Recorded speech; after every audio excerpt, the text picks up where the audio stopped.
भरतपुर नामक गांव में चवन्नीलाल नाम का एक सेठ अपनी पत्नी के साथ रहता था। हालांकि उनके पास धन दौलत की कोई कमी नहीं थी, मगर कंजूसी में उसका कोई सानी नहीं था। ओहो, मेरी चाय में ये मक्खी कहां से गिर गई? आहा, चाय के साथ साथ जलेबी का स्वाद भी आ गया। लगता है किसी हलवाई की दुकान से आई थी ये मक्खी। चलो अच्छा है, अब कुछ दिनों तक जलेबी खाने की छुट्टी। हे भगवान, क्या करूं इनकी इस कंजूसी का। हर चीज के लिए इन्होंने मुझे रुला रखा है। सुनिए जी, आज मछली खाने का बड़ा मन हो रहा है। आप बाजार से ले आइए ना। पिछले 1 साल से आपको बोल रही हूँ और आप हैं कि बस टरकाए जा रहे हैं। कंजूस चवन्नीलाल ने सेठानी को बरगलाने की बहुत कोशिश की, पर सेठानी नहीं मानी और मछली खाने की जिद पर अड़ गई। थक हार कर सेठ चवन्नीलाल को मछली लेने बाजार जाना ही पड़ा। अरे भैया, मछली कितने की दी? यह मछली 100 रुपए की है सेठ जी। अरे यह तो बहुत ज्यादा है भाई। तुम तो बहुत ठग रहे हो यार। जहाँ से तुम लाते हो वहाँ इतने की थोड़ी न मिलती होगी। मैं ठग रहा हूँ सेठ जी? जाओ तो फिर उससे खरीद लो जो थोक रेट पर बेचता है, उसके पास चले जाओ। अब कंजूस सेठ चवन्नीलाल थोक रेट की दुकान पर पहुंच गया और वहां दाम पूछने लगा। अरे भैया, ये मछली कितने की दी? यह मछली 80 रुपए की है सेठ जी। सेठ चवन्नीलाल को वो दाम फिर से बहुत ज्यादा लगा। ओहो, अरे भैया, ये तो बहुत महंगी है भाई। इतने की तो मैं नहीं लूंगा। वैसे भी जहाँ से तुम ये मछली लाते हो वहाँ इतने की थोड़ी ही मिलती होगी।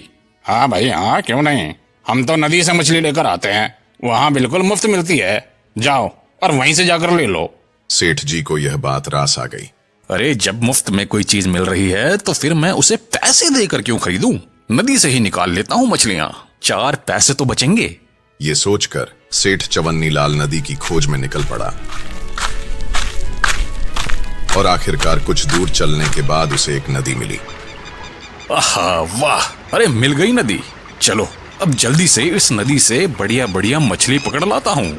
ये सोचकर सेठ चवन्नीलाल नदी में घुस गया और मछली पकड़ने के चक्कर में वो नदी में काफी गहराई तक पहुंच गया, जहां से बिना तैरे वापस आना संभव नहीं था। अब वह धीरे धीरे डूबने लगा।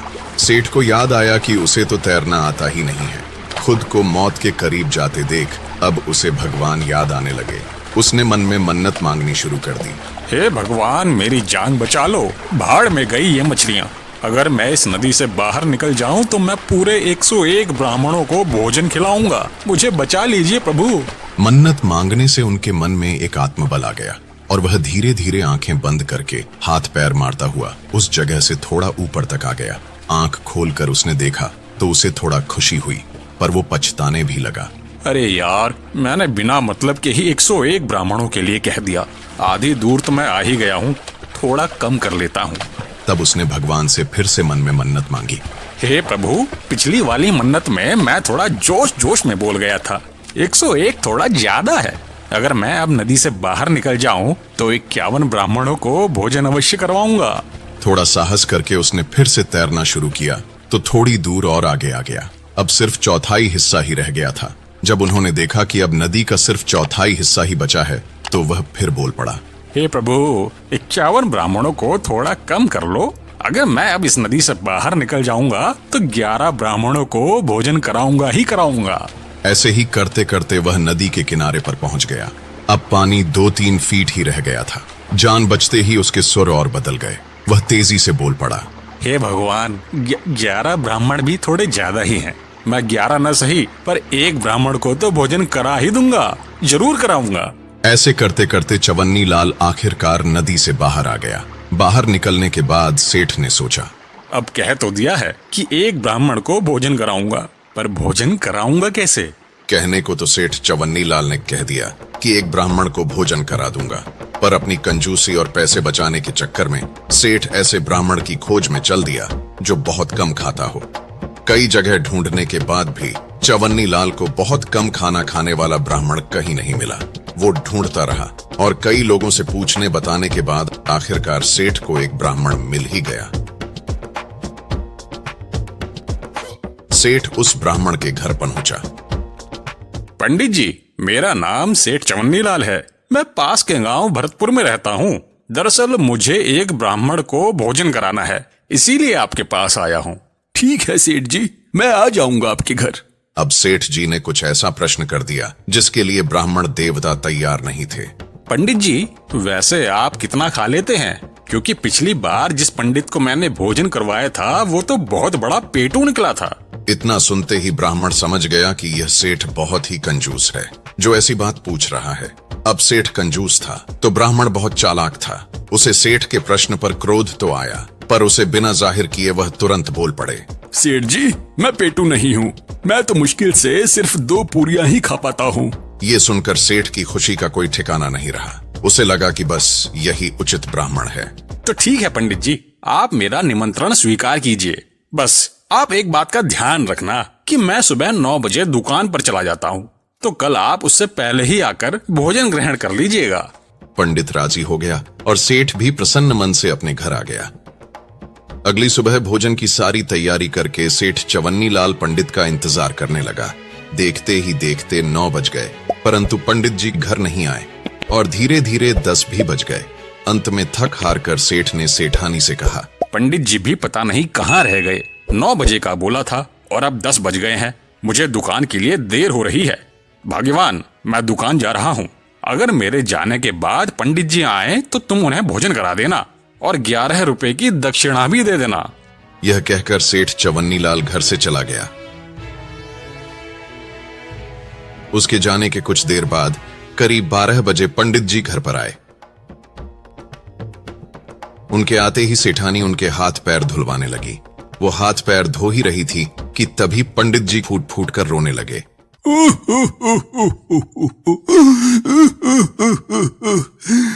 क्या हुआ पंडित जी, आप रो क्यों रहे हो?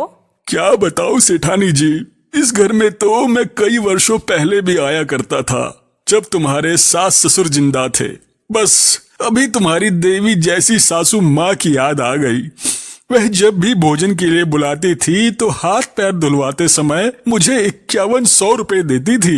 इतना सुनते ही सेठानी तुरंत भावुक हो गई। सासू माँ नहीं है तो क्या हुआ पंडित जी, मैं तो हूँ ना, मैं उस रीत को नहीं बदलूंगी। सेठानी ने 5100 रुपए लाकर पंडित को दे दिए। पंडित जी बड़े खुश हुए। इसके बाद सेठानी ने पंडित के लिए 2 पूरियों का बढ़िया सा भोजन लगा दिया। पंडित ने पेट भरकर भोजन किया और भोजन खत्म करने के बाद वो एक बार फिर से फूट फूट कर रोने लगे। पंडित को इस तरह रोता देख सेठानी चिंतित हो गई। उसने फिर से पंडित जी से पूछा, अब क्या हो गया पंडित जी, अब आप क्यों रो रहे हो? खाने में कुछ कमी रह गई क्या? नहीं, ऐसी कोई बात नहीं है सेठानी जी। बस मुझे फिर से आपकी लक्ष्मी स्वरूप सासू माँ की याद आ गई। जब वो जिंदा थी ना तो वह मुझे भोजन कराने के बाद भी 21,000 रुपए की दक्षिणा और साथ ही साथ आटा और चावल का दान भी करती थी। पर वह सब पुरानी बातें हैं, अब वह समय कहाँ लौट कर आएगा। चलिए ठीक है सेठानी जी, अब मैं विदा लेता हूँ। रुकिए पंडित जी, आप चिंता मत कीजिए, जैसा पहले से होता आया है आगे भी वैसा ही होता रहेगा। इतना कहकर सेठानी ने तुरंत चवन्नी लाल की तिजोरी से 21,000 रुपए निकालकर पंडित को दक्षिणा के रूप में दे दिए और साथ ही आटा चावल दाल आदि को एक झोले में बांधकर पंडित को दे दिया। पंडित जी सारा सामान लेकर खुशी खुशी अपने घर निकल लिए। रात को जब सेठ चवन्नी लाल लौटकर घर आया तब उसने सेठानी से पूछा, अरे भाग्यवान, पंडित जी भोजन करने आए थे या नहीं? हाँ, पंडित जी आए थे और मैंने उन्हें भोजन भी बहुत अच्छे से करा दिया था, पर वो बार बार रोए जा रहे थे। हैं? बार बार रो रहे थे? पर वह क्यों? दरअसल वो बता रहे थे कि सासू माँ के समय में भी वो हमारे घर भोजन पर आया करते थे, इसीलिए उनको बार बार सासू माँ की याद आ रही थी। लेकिन मैंने उन्हें सासू माँ की कोई कमी महसूस नहीं होने दी और उनका भोजन से लेकर दान दक्षिणा तक सब बहुत अच्छे से किया। ये सुनते ही सेठ चवन्नी लाल बुरी तरह से चौंक गया। दान दक्षिणा? अरे कैसी दान दक्षिणा? जब सेठानी ने पूरी राम कहानी बताई तो गुस्से से चवन्नी लाल का खून खौलने लगा। अरे ये तूने क्या कर दिया भाग्यवान? 26,000 रुपए की दक्षिणा? इतने में तो मैं पूरी दुनिया के पंडितों को खाना खिला देता। छोड़ूंगा नहीं, मैं उस पंडित को आज छोड़ूंगा नहीं। वो मुझे चूना लगाकर चला गया। सेठ ने तुरंत अपनी लाठी उठाई और पंडित के घर की तरफ चल दिया। उधर पंडित जी भी पूरी तरह तैयार होशियार बैठे हुए थे। उन्हें मालूम था कि जब कंजूस सेठ को सारी बात पता चलेगी तो वह बहुत हंगामा करेगा। इसीलिए पंडित ने पंडिताइन के साथ मिलकर पहले ही सारी तैयारी कर रखी थी। अरे भाग्यवान, वो कंजूस सेठ यहाँ कभी भी आ सकता है। तुम्हें अच्छे से याद है ना कि क्या करना है, कोई गलती मत करना। हाँ पंडित जी, हमें अच्छे से याद है। आप चिंता मत कीजिएगा, हम भी आप ही की पत्नी है। देखिएगा हमारी परफॉर्मेंस। कुछ ही देर में सेठ चवन्नी लाल बिलबिलाता हुआ पंडित के घर पहुंच जाता है। पंडित, अरे ओ पंडित, बाहर निकल। सेठ की आवाज सुनते ही पंडिताइन तुरंत पंडित को एक सफेद कफन उड़ा देती है। वहीं काफी देर तक जब पंडित बाहर नहीं आता तो सेठ गुस्से में घर के अंदर चला आता है। चालू हो जाओ भाग्यवान, सेठ जी आ गए हैं।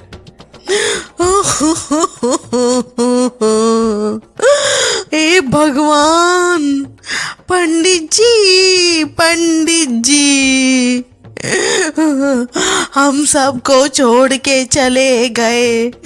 अब हमारा क्या होगा? हमें भी साथ क्यों नहीं ले गए अपने?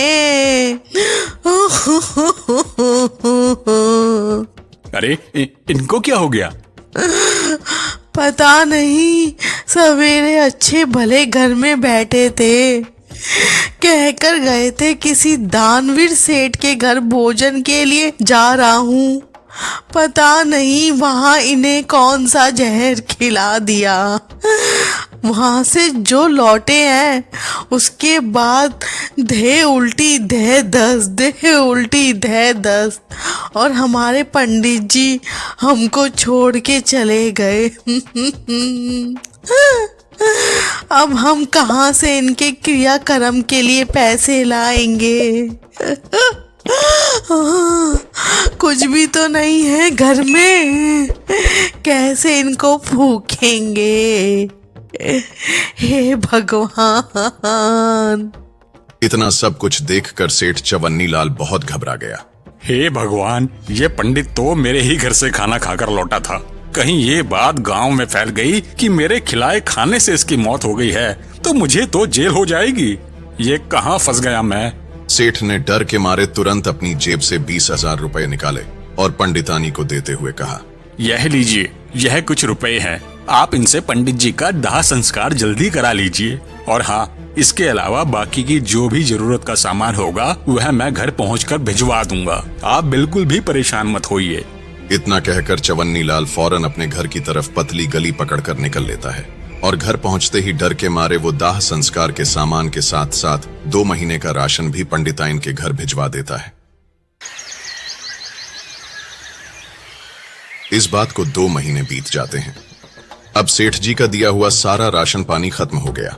तब पंडित जी ने फिर से कोई तिगड़म लगाने को सोचा और एक सुबह 9 बजे के बाद जब सेठ चवन्नी लाल अपनी दुकान के लिए निकल गया तब पंडित जी अपने घर से सेठानी से मिलने सेठ के घर की तरफ चल दिए। 2 महीनों से पंडित जी ने अपनी दाढ़ी मूंछ भी नहीं बनाई थी, सो लंबी लंबी दाढ़ी लेकर पंडित जी सेठानी के घर पहुंच गए। अब पंडित जी जितने चालाक सेठानी उतनी ही मूर्ख। पंडित जी को देखते ही सेठानी ने उनसे पूछा, अरे पंडित जी, आप यहाँ? आप तो मर गए थे ना? हाँ सेठानी जी, मैं मर गया था और अभी मैं सीधा स्वर्ग से ही आ रहा हूँ। क्या है कि वहाँ हजामत करने वाला कोई नहीं है ना, तो यहाँ मैं अपनी दाढ़ी बनवाने आया हूँ। पंडित जी बहुत ही चालाक थे। उन्हें आसपास के लोगों से पता चला था कि सेठ जी की एक गुड़िया नाम की बेटी थी जिसका कई साल पहले स्वर्गवास हो गया था। पंडित ने सेठानी से कहा, सेठानी जी, मुझे स्वर्ग में आपकी बेटी गुड़िया मिली थी। जब उसे पता चला कि मैं यहाँ आता जाता रहता हूँ तो वो मुझसे कहने लगी कि पंडित जी, आप मेरे घर पर भी चले जाना, मेरे माता पिता का हाल चाल ले आना और उन्हें मेरा समाचार भी दे देना। तभी मैं आप लोगों को गुड़िया का समाचार देने आया हूँ। वैसे सेठ जी कहाँ हैं? कहीं दिखाई नहीं दे रहे। ये सब सुनकर सेठानी बहुत भावुक हो गई और पूछने लगी, क्या सच में? कैसी है मेरी बेटी गुड़िया? क्या बताऊं सेठानी जी, गुड़िया तो बहुत कमजोर हो गई है। वहाँ कोई बढ़िया इंतजाम नहीं है ना, फल फूल मेवा मिश्री कुछ नहीं मिलता वहाँ। अब मुझको ही देख लो, मेरी दाढ़ी कितनी बड़ी हो गई है। वहाँ हजामत बनाने वाला कोई नाई तक नहीं है। तभी तो मैंने सोचा कि यहाँ आकर अपनी दाढ़ी भी बनवा लूंगा और आपकी बेटी गुड़िया की खोज खबर भी आपको दे दूंगा। चलो, अब मेरा समय हो रहा है, मैं थोड़ी देर में वापस जाने वाला हूँ, तो आपको जो कुछ भी गुड़िया को देना दिवाना हो वह मुझको दे देना, मैं जाकर उसको दे दूंगा, वो बहुत खुश होगी। अब सेठानी ने गुड़िया के लिए बढ़िया बढ़िया व्यंजन और बोरी भरकर राशन सामग्री पंडित को दे दी और पंडित जी वो सारा सामान लेकर अपने घर चले आए। शाम को जब सेठ चवन्नी लाल लौटकर घर आया तो सेठानी ने उसे कुछ नहीं बताया। इसी तरह सेठानी का दिया हुआ राशन पंडित ने 2 महीने चला लिया और उसके बाद उन्होंने फिर से नई तिगड़म लगाई और दोबारा सेठ चवन्नी लाल के घर पहुंच गए। पंडित को देखकर सेठानी खिलखिला उठी और पूछने लगी, अरे पंडित जी, आप क्या हाल चाल है आपके? और मेरी बेटी गुड़िया कैसी है? हाल चाल तो बहुत बढ़िया है, अब तो गुड़िया एकदम तंदुरुस्त हो गई है। आपका दिया हुआ सामान देखकर वह बहुत खुश हो गई थी और खूब खा पी रही है। उसने आपका और सेठ जी का हालचाल पूछा है। और हाँ, एक खुशी की बात तो मैं आपको बताना ही भूल गया। जानती हो, आप नानी बन गई हो और सेठ जी नाना। गुड़िया को लड़का हुआ है। ये खबर सुनते ही सेठानी की खुशी का कोई ठिकाना नहीं रहा। अच्छा सुनो, गुड़िया ने कहा है कि अम्मा से कह देना कि नाती के लिए कुछ कपड़े और शगुन का सामान भिजवा दे। और हाँ, उसने वहाँ दावत का भी इंतजाम किया है, तो उसके लिए कुछ राशन पानी भी भिजवा देना। अब तो सेठानी जी दौड़ दौड़ कर सारा इंतजाम करने लगी। उसने एक तांगा बुलवाया जिसमें आटा, चावल और सारा राशन का सामान भरकर पंडित को दे दिया और जाते जाते कहा, पंडित जी, गुड़िया से कहना कि उसकी माँ उसको बहुत याद करती है और मेरे नाती को मेरा खूब सारा प्यार देना। हाँ हाँ, क्यों नहीं, कह दूंगा, मैं यह जरूर कह दूंगा। इतना कहकर पंडित जी निकल लिए। तभी अचानक किसी काम से सेठ चवन्नी लाल घर आ पहुंचा और देखा कि सेठानी तो दरवाजे पर ही खड़ी है। क्या बात है भाग्यवान, तुम यहाँ क्यों खड़ी हो? कोई आया था क्या? हाँ, स्वर्ग से पंडित जी आए थे। आप जानते हैं, आप नाना बन गए हैं। नाना? अरे मैं नाना कैसे बन गया? ना मेरी कोई बेटी, ना कोई भतीजी, भला फिर मैं नाना कैसे बन सकता हूँ? तब सेठानी ने चवन्नी लाल को बताया, अरे अपनी बेटी गुड़िया है ना स्वर्ग में, उसी को लड़का हुआ है, पंडित जी बता रहे थे। ये सब बातें सुनकर तो मानो सेठ को जैसे करंट ही लग गया। हे भगवान, तुम्हारा दिमाग खराब है भाग्यवान। उस पंडित ने तुमसे कुछ भी कहा और तुमने सब कुछ मान लिया। अरे भगवान, कहीं वो तुमको ठग कर कुछ ले तो नहीं गया? नहीं, मैंने उन्हें कुछ खास तो नहीं दिया, बस गुड़िया के बेटे के लिए सोने की चेन, कपड़े, एक टोकरी फल, आटा, चावल, दाल, तेल और बस 2 महीने का राशन दिया है। अब तो सेठ चवन्नी लाल के चेहरे पर हवाइयां उड़ने लगी। अपनी अक्ल की अंधी बीवी और धूर्त पंडित का गुस्सा लेकर वह पंडित के घर की तरफ चल दिया। जब चवन्नी लाल पंडित जी के पास पहुंचा तो उनसे हाथ जोड़कर माफी मांगने लगा। पंडित जी, मुझे माफ कर दीजिए। मैं आज के बाद कभी कम खाना खाने वाले ब्राह्मण को नहीं ढूंढूंगा और अपनी इस कंजूसी को त्याग दूंगा। मैं समझ गया हूँ कि आप मुझे उसी बात की सजा दे रहे हैं। ठीक है सेठ जी, मैं आपको माफ करता हूँ, लेकिन आज से आपको हर महीने मंदिर जाकर वहाँ बैठे गरीबों और साधुओं को भोजन कराना होगा और साथ ही उन्हें 251 रुपए की दक्षिणा भी देनी होगी। मुझे स्वीकार है पंडित जी, मुझे माफ कर दीजिए। हर महीने गरीबों और साधुओं को दावत भी खिलाऊंगा और साथ ही साथ 251 रुपए की दक्षिणा भी दूंगा। पंडित ने सेठ चवन्नी लाल को माफ कर दिया और मुस्कुराते हुए बोले, जाओ, अब आप चैन से रहो। दोस्तों, कहानी अच्छी लगी तो लाइक जरूर करें और ऐसी ही मजेदार कहानियों के लिए इस चैनल को सब्सक्राइब करना बिल्कुल न भूलें। तो मिलते हैं एक और अनोखी कहानी में। तब तक स्वस्थ रहें, मुस्कुराते रहें।